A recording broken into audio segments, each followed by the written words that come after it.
கடந்த நாடாளுமன்ற தேர்தலில் அதிமுக கூட்டணி பெரும் தோல்வியை எதிர்கொண்டது.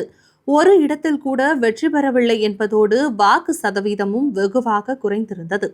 இந்த நிலையில் கடந்த ஆண்டு ஜூலை மாதம் 8ஆம் தேதி வாக்கில் KA Sengottaiyan, Natham Viswanathan, Thangamani, Velumani, CV Shanmugam, KP Anbazhagan என அதிமுகவின் 6 முன்னாள் அமைச்சர்கள் எடப்பாடி பழனிசாமியை சந்தித்து பேசினர்.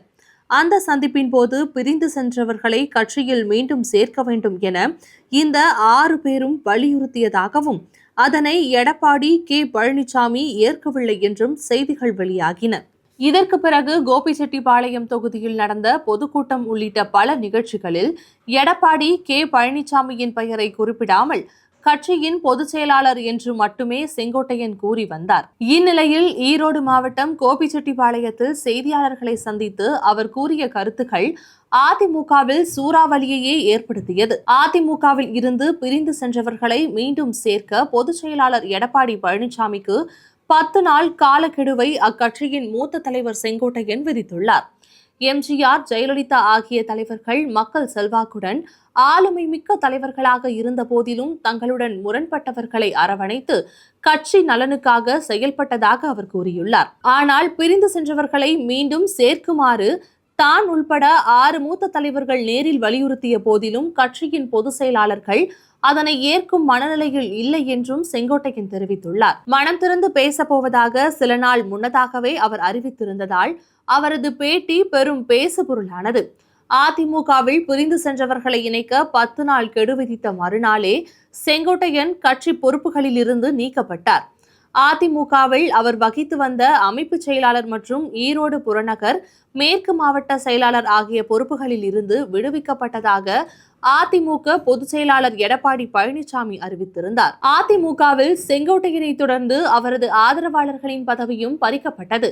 இதைத் தொடர்ந்து கோவிலுக்கு செல்வதாகவும் மன நிம்மதிக்காக ஹரித்வார் செல்வதாகவும் செய்தியாளர்களிடம் கூறிய செங்கோட்டையன் டெல்லி சென்றார். டெல்லியில் பாஜக மூத்த தலைவர் உள்துறை அமைச்சர் அமித்ஷாவை செங்கோட்டையன் சந்தித்தார்.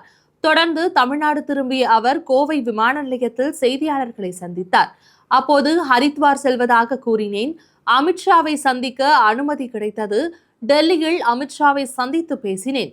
அனைவரையும் ஒருங்கிணைக்க வேண்டும், கட்சியை வலுப்படுத்த வேண்டும் என்று பேசினேன். இன்றைய அரசியல் சூழ்நிலை பற்றிய கருத்துக்கள் அங்கு பரிமாறப்பட்டன.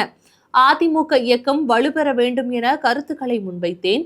மக்கள் பணி இயக்கம் வலிமை பெறவும் பணிகளை தொடர்ந்து ஆற்றுவேன். இவ்வாறு அவர் கூறினார். 2021ஆம் ஆண்டு சட்டசபை தேர்தலில் TTV தினகரன் உள்ளிட்டோரை சேர்த்து தேர்தலை சந்திக்கலாம் என்ற அமித்ஷாவின் விருப்பத்தை EPS நிராகரித்தார்.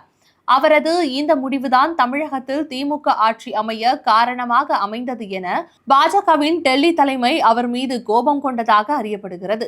இந்த கோபத்தின் வெளிப்பாடு அண்ணாமலை மூலம் சில கட்சிகளில் வெளிப்படையாக கடந்த மக்களவைத் தேர்தலில் பாஜக கூட்டணியில் இருந்து அதிமுக வெளியேறியது. தமிழகத்தில் திமுக ஆட்சியை வீழ்த்த ஒன்றுபட்ட அதிமுகவுடன் கூடிய வலுவான NDA கூட்டணி தேவை என்பது மத்திய அமைச்சர் அமித்ஷாவின் உறுதியான நிலைப்பாடு. அதற்காக அதிமுகவில் இருந்து பிரிந்து சென்ற OPS உள்ளிட்டவர்களை சேர்க்க வேண்டும் என்ற பாஜகவின் எண்ணத்தை முன்னாள் அமைச்சர் செங்கோட்டையன் தனது உரிமை குரலாக எழுப்பியதால் தற்போது அவரை சுற்றி அரசியல் களம் சுழல்கிறது. இந்த நிலையில் மன அமைதிக்காக ஹரித்வார் சென்று ராமரை வழிபடுவதாக கூறி டெல்லி சென்றார் செங்கோட்டையன். இதனால் மறுபுறம் இருவரின் சந்திப்பு EPS-ஐ கொந்தளிப்பில் ஆழ்த்தியுள்ளதாக கூறப்படுகிறது. பாஜகவுடன் கூட்டணியில் இருந்து விலக முடியாத சூழலில் உள்ள EPS தனக்கு எதிரானவர்களை தன்னுடன் ஒன்றிணைக்கும் பாஜகவின் நடவடிக்கையால் கடும் அதிருப்தியில் உள்ளதாக தகவல் வெளியாகியுள்ளது. முதலமைச்சர் வேட்பாளரை மாற்றினால் கூட்டணி என அமமுக அறிவித்துள்ள நிலையில் OPS, செங்கோட்டையன் என அனைவரும் ஓரணியாக நிற்பதாகவே பார்க்கப்படுகிறது. எடப்பாடி பழனிசாமியால் நீக்கம் செய்யப்பட்ட செங்கோட்டையனை அமித்ஷா, நிர்மலா சீதாராமன் சந்திப்பது அதிமுகவை பாஜக எப்படி நடத்துகிறது என்பதற்கு உதாரணம் என VCK தலைவர் திருமாவளவன் கூறிய கருத்தும் முக்கியத்துவம் வாய்ந்ததாக பார்க்கப்படுகிறது.